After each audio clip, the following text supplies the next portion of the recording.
Une nouvelle manifestation en Israël contre la réforme de la justice a été violemment réprimée. 11 manifestants au moins ont été blessés. 39 personnes ont été arrêtées pour troubles à l'ordre public. Ce mercredi, les députés adoptaient en première lecture une disposition qui rendrait la destitution d'un Premier ministre plus compliquée.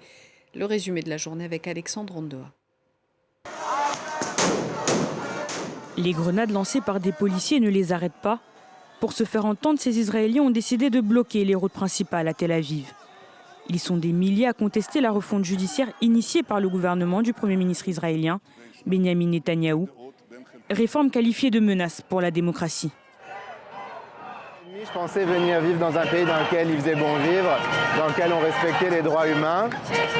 Je m'aperçois que ça change au fur et à mesure.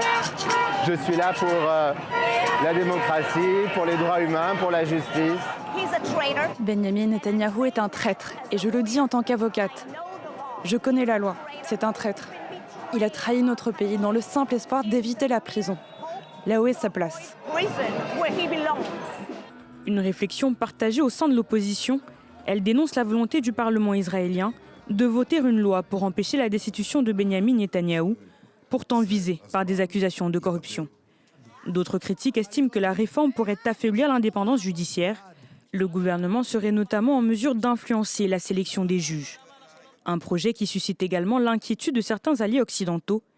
Lors d'une conférence de presse commune avec son homologue israélien, Eli Cohen, la chef de la diplomatie allemande, Annalena Baerbock, a exprimé ses réserves.